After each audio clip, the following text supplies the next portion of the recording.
ওসব ধর্মনিরপেক্ষতা চলবে না, এই দেশের নাম হিন্দুস্তান। মমতার নির্বাচনী এলাকায় দাঁড়িয়ে হুঙ্কার শুভেন্দু। তৃণমূলকে ভোট দেওয়ার ভুল করলেই এখানে ভাইপোর শাসন হবে, অমিত শাহ।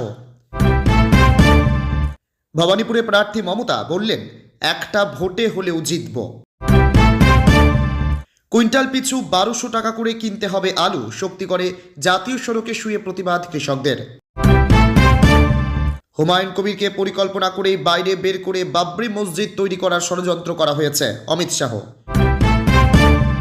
লক্ষ্মীর ভাণ্ডারকে টেক্কা, মহিলাদের 11,000 টাকা পর্যন্ত আর্থিক সাহায্য দিচ্ছে কেন্দ্র, তবে পাবেন শুধুমাত্র এরাই।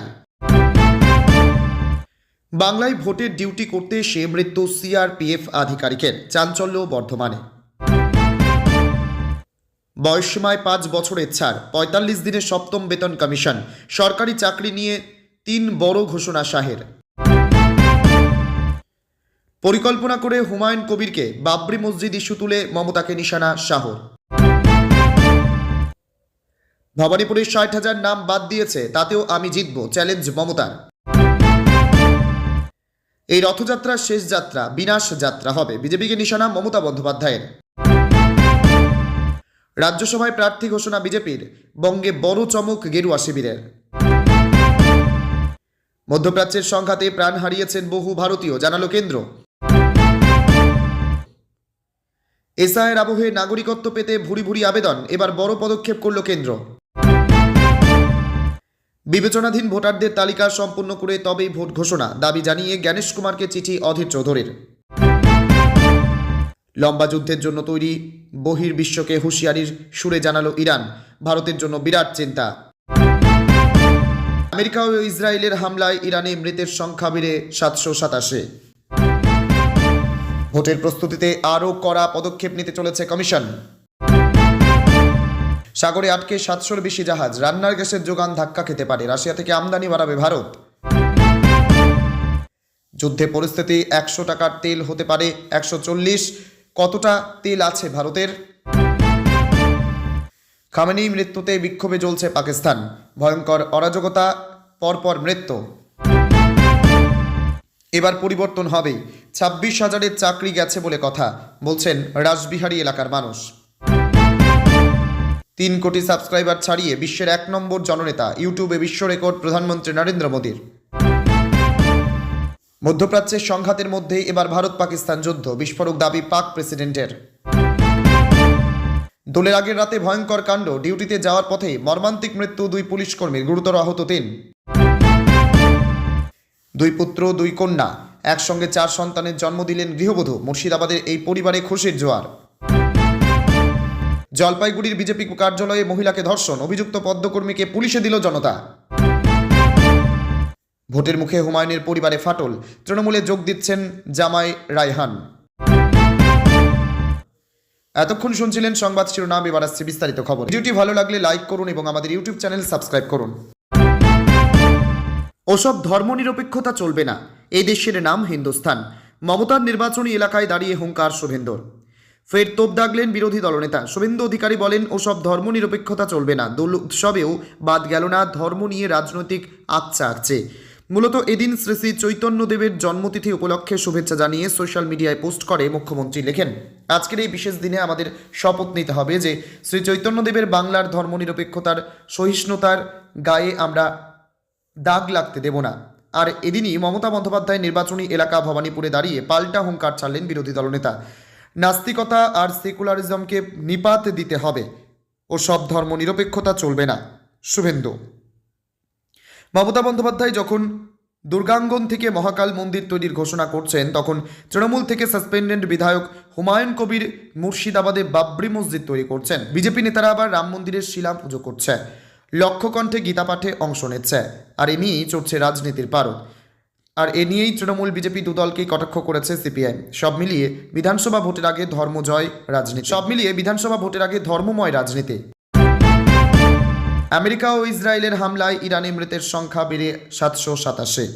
বাড়ছে মৃতের সংখ্যা। আমেরিকা ও ইসরায়েলের যৌথ হামলায় ইরানে এ পর্যন্ত 787 জনের মৃত্যু হয়েছে বলে খবর। এমনই তথ্য তুলে ধরছে ইরানের একটি সংস্থা। তাদের বিবরণ অনুযায়ী সাম্প্রতিক হামলায় ক্ষতি হয়েছে অন্তত 153টি শহরের। এখনও পর্যন্ত মোট 504 স্থানে হামলা চালিয়েছে আমেরিকা ও ইসরায়েল। হামলার সংখ্যা পৌঁছেছে 1039। এই পরিস্থিতিতে ইরানের বিভিন্ন প্রান্তে উদ্ধার কাজ চলছে।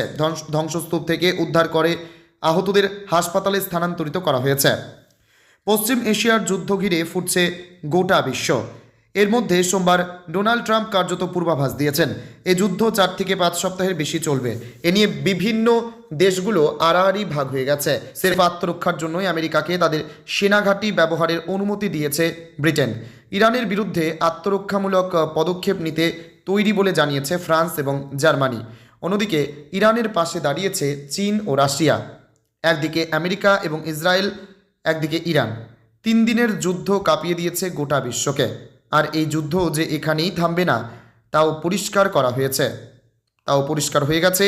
ডোনাল্ড ট্রাম্প বলেই রেখেছেন, শুরুতে আমরা ভেবেছিলাম 4-5 সপ্তাহ লাগবে, তার থেকে বেশি সময় লাগলেও আমরা তৈরি।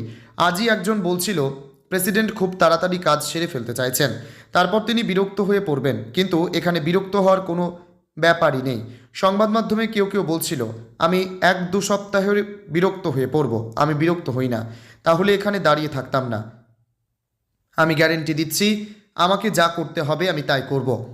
আমার লক্ষ্য স্থির করেছিলাম, আমরা এই মিলিটারি শাসককে সরাতে 4 সপ্তাহ লাগবে, সেটা 1 ঘন্টায় হয়ে গেছে। আমরা অনেক এগিয়ে আছি। অন্যদিকে দুর্বল হলেও ইরানও বুঝিয়ে দিয়েছে তারাও না লড়ে কোনো মতেই নতি স্বীকার করবে না। উল্টে সরাসরি ডোনাল্ড ট্রাম্পের ওপর আঘাত হানতে না পেরে খামেনি হত্যার বদলা নিতে আমেরিকার বন্ধু দেশগুলোকেও টার্গেট করে মিসাইল ছুটতে শুরু করেছে ইরান। ভবানীপুরে 60,000 নাম বাদ দিয়েছে, তাতেও আমি জিতব, চ্যালেঞ্জ মমতার। ভোটের আগে চূড়ান্ত তালিকায় ভবানীপুর কেন্দ্রে বাদ পড়েছে 2342 জনের নাম। আর এই ইস্যুতেই এবার জাতীয় নির্বাচন কমিশনকে তোপ দাগলেন তিনি। সেই সঙ্গেই ছুড়লেন চ্যালেঞ্জও। বললেন ভবানীপুরের 60,000 নাম বাদ দিয়েছে, তাতেও আমি জিতব। মুখ্যমন্ত্রী বলেন আমাদের ভবানীপুরে একটা ছোট কেন্দ্র, যেটা আমরা উদাহরণস্বরূপ প্রমাণ দিচ্ছি। শুধুই 2.6 লক্ষ ভোটার রয়েছেন সেখানে। আপনারা আগেই 44,000 বাদ দিয়েছেন। এবার লজিক্যাল ডিসক্রিপেন্সির জন্য 14,000 এবং 2,000 আপনারা ডিলিট করে দিয়েছেন। তাহলে ভোটাররা কোথায়? কেন তারা নিখোঁজ?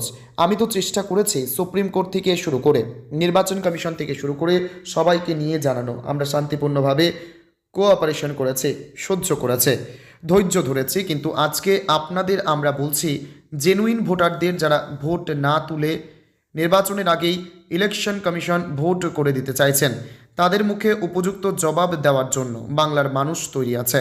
তৃণমূল সুপ্রিমোর সংযোজন, আর এটা ঠিক, যার নাম উঠেছে সেই এই দুঃখ বুঝবেন না। কিন্তু আপনার প্রতিবেশীর নাম যখন না ওঠে সেটাও কিন্তু আপনার দুঃখ, কারণ আজ ওর কেটেছে, কালকে আপনার কেটেছে। আমি শকড। কাভার্ড পিপল, আপনারা সরাসরি লড়াই করতে পারেন না, গণতন্ত্র অনুযায়ী লড়তে পারেন না। শুধু তারা কতগুলি এজেন্সিকে দিয়ে কাজ করায় এবং দেশের গণতন্ত্র ধ্বংস করে।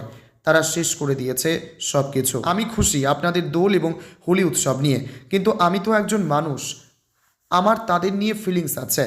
আমি জানি না তারা ঈশ্বরের আশীর্বাদ প্রাপ্ত কিনা, আশঙ্কা মুখ্যমন্ত্রীর। তৃণমূলকে ভোট দেওয়ার ভুল করলেই এখানে ভাইপোর শাসন হবে, অমিত শাহ। শনিবার এসআইআরের চূড়ান্ত ভোটার তালিকা প্রকাশ করেছে নির্বাচন কমিশন। ভোটার তালিকায় নাম বাদ যাওয়া নিয়ে বিভিন্ন জায়গায় চাপানোতর বেড়েছে। বিধানসভা নির্বাচন নিয়ে আজ সিইও দফতরে গুরুত্বপূর্ণ বৈঠক রয়েছে। কত দফায় বাংলায় কবে ভোট, কবেই বা ঘোষণা হবে দিনক্ষণ, এ নিয়ে গুরুত্বপূর্ণ আলোচনা হওয়ার সম্ভাবনা রয়েছে। পাশাপাশি রাজ্যের বিভিন্ন জায়গায় ইতিমধ্যে এসে পৌঁছেছে কেন্দ্রীয় বাহিনী। কিভাবে কেন্দ্রীয় বাহিনী ব্যবহার করা হবে তাই নিয়ে আলোচনা হবে। কুইন্টাল পিছু 1200 টাকা করে কিনতে হবে আলু। শক্তিগড়ে জাতীয় সড়কে শুয়ে প্রতিবাদ কৃষকদের।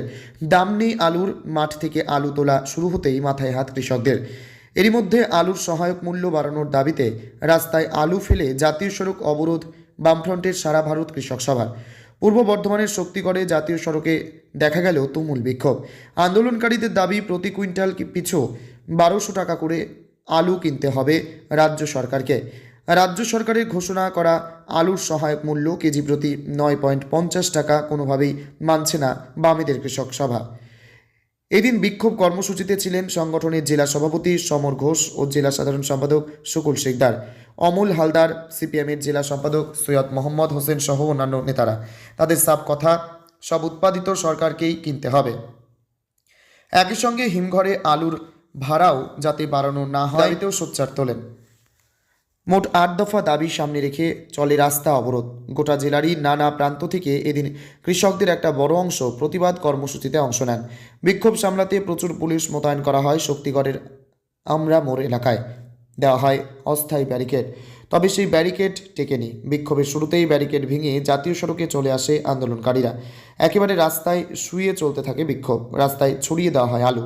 এদিকে অবরোধের জেরে বেশ কিছুক্ষণের জন্য রাস্তায় ব্যাপক যানজটও তৈরি হয়। শেষ পর্যন্ত পুলিশের হস্তক্ষেপে বেশ কিছু সময় পর উঠে যায় অবরোধ। ধীরে ধীরে স্বাভাবিক হয় যান চলাচল। হুমায়ুন কবিরকে পরিকল্পনা করেই বাইরে বার করে বাবরি মসজিদ তৈরি করার ষড়যন্ত্র করা হয়েছে অমিত শাহ। বাবরি মসজিদ নির্মাণ ঘিরে বাংলায় কম জলঘোলা তৈরি হয়নি। পরিবর্তন যাত্রায় বঙ্গে এসে ফের এই বিতর্কে ঘৃতাহুতি করলেন কেন্দ্রীয় স্বরাষ্ট্রমন্ত্রী অমিত শাহ। রায়দিঘির মঞ্চে দাঁড়িয়ে অমিত শাহ বললেন, হুমায়ুন ও মমতা একই মুদ্রার দুই পিঠ।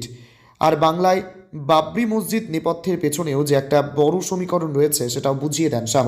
অমিত শাহ বললেন, হুমায়ুন কবিরকে পরিকল্পনা করেই বাইরে বার করে বাবরি মসজিদ তৈরি করার ষড়যন্ত্র করা হয়েছে। তারপরেই শাহর প্রশ্ন, আপনার বাংলায় আবার একটা বাবরি মসজিদ হচ্ছে, এটা কি আবার হওয়া উচিত? প্রসঙ্গত 2025 সালের ডিসেম্বর মাসে ভরতপুরের বিধায়ক হুমায়ুন কবির ঘোষণা করেন তিনি মুর্শিদাবাদের বেলডাঙ্গায় বাবরি মসজিদ নির্মাণ করবেন। দিনটা 6 ডিসেম্বর, যেই দিনটায় বাবরি মসজিদ ভাঙা হয়েছিল। সেই থেকেই বঙ্গ রাজনীতিতে আরও একটি নতুন প্রেক্ষাপটের উত্থাপন। তিনি তখন তৃণমূল দল এর জন্য তাকে ভালো চোখে দেখে না। কবিরের এই ধরনের পদক্ষেপ কিংবা বক্তব্য রাজ্য ধর্মীয় উত্তেজনার পরিস্থিতি তৈরি করতে পারে বলে মনে করে তৃণমূল। তৃণমূলের শীর্ষ নেতৃত্ব তাই নিয়ে কবিরের বিরুদ্ধে প্রকাশ্যে মন্তব্য করেন। কবিরকে সতর্ক করে দল, কিন্তু নিজের অবস্থানে অনড় থাকেন ভরতপুরের বিধায়ক। দলের অন্দরে শুরু হয় চরম জলঘোলা। এর আগে অবশ্য একাধিক মন্তব্যে দলের অন্দরে শোকজের মুখে পড়তে হয়েছিল কবিরকে, কিন্তু এবার তাকে আর ছাড় দেওয়া হয়নি। এরই মাঝে মুর্শিদাবাদের মাটিতেই সভা করতে যান নেত্রী। দিনটা 6 ডিসেম্বর, আর সেদিনই তৃণমূল কবিরকে স্থানীয়ভাবে সাসপেন্ড করেন। লক্ষ্মীর ভাণ্ডারকে টেক্কা, মহিলাদের 11,000 টাকা পর্যন্ত আর্থিক সাহায্য দিচ্ছে কেন্দ্র, তবে পাবেন শুধুমাত্র এরাই। মোদী সরকারের উদ্যোগে চালু হওয়া প্রধানমন্ত্রী মাতৃবন্দনা যোজনা প্রকল্পটি কেন্দ্র ও রাজ্য সরকারের যৌথ ব্যবস্থাপনায় পরিচালিত হয়। এই স্কিমের মূল উদ্দেশ্য গর্ভবতী ও স্তন্যদানকারী মায়েদের পুষ্টির অভাব দূর করা এবং মা ও সন্তানের সুস্থ ভবিষ্যৎ নিশ্চিত করা। এই প্রকল্পে কত টাকা আর্থিক সহায়তা মিলবে? এই প্রকল্পের টাকা সরাসরি উপভোক্তার ব্যাংক অ্যাকাউন্টে ডিবিটি পদ্ধতিতে পাঠানো হয়। প্রথম সন্তানের ক্ষেত্রে মোট 5,000 টাকা দেওয়া হয়। প্রথম কিস্তি হিসেবে 3,000 টাকা দেওয়া হয়। গর্ভাবস্থা নথিভুক্ত করার পর এবং প্রসবের আগে অন্তত একটি স্বাস্থ্য পরীক্ষা সম্পন্ন হলে এই টাকা পাওয়া যায়। দ্বিতীয় কিস্তিতে হবে হিসেবে 2,000 টাকা মেলে সন্তানের জন্মের পর, তবে জন্মের সময়কার টিকাকরণ সম্পূর্ণ হওয়া বাধ্যতামূলক। দ্বিতীয় সন্তানের ক্ষেত্রে 6,000 টাকা পাওয়া যায় এবং প্রকল্পের আওতায় যদি দ্বিতীয় সন্তান কন্যা হয় তাহলে এককালীন 6,000 টাকা আর্থিক সহায়তা দেওয়া হয়। অর্থাৎ কোনো মহিলা প্রথম ও দ্বিতীয় সন্তানের নিরিখে মোট 6,000 টাকা থেকে 11,000 টাকা পর্যন্ত সরকারি সাহায্য পেতে পারেন। কারা আবেদন করতে পারবেন? এই প্রকল্পে আবেদন করতে হলে কিছু শর্ত মানতে হবে। সেগুলি হলো, আবেদনকারীর বয়স কমপক্ষে 19 বছর হতে হবে। পরিবারের বার্ষিক আয় 8 লক্ষ টাকার বেশি হওয়া চলবে না। সন্তানের জন্মের 270 দিনের মধ্যে আবেদন জানাতে হবে। কি কি নথি লাগবে? আবেদন করার সময় কয়েকটি গুরুত্বপূর্ণ নথি জমা দিতে হবে। নথিগুলো হলো আধার কার্ড, ব্যাংক অ্যাকাউন্টের সঙ্গে লিঙ্ক থাকা বাধ্যতামূলক, ব্যাংক পাসবুক, রেশন কার্ড অথবা আয়ের শংসাপত্র, মা ও শিশু সুরক্ষা কার্ড। কিভাবে আবেদন করবেন? অনলাইন এবং অফলাইন দুইভাবেই এই প্রকল্পে আবেদন করা যায়। অনলাইনে আবেদন করার জন্য প্রথমে গ্রাহককে অফিসিয়াল পোর্টালে গিয়ে প্রয়োজনীয় তথ্য দিয়ে আবেদন জমা করা যায়, আর অফলাইনে আবেদনের জন্য নিকটবর্তী অঙ্গনওয়াড়ি কেন্দ্রে বা সরকারি প্রাথমিক স্বাস্থ্যকেন্দ্রে গিয়ে ফর্ম সংগ্রহ ও জমা করা সম্ভব।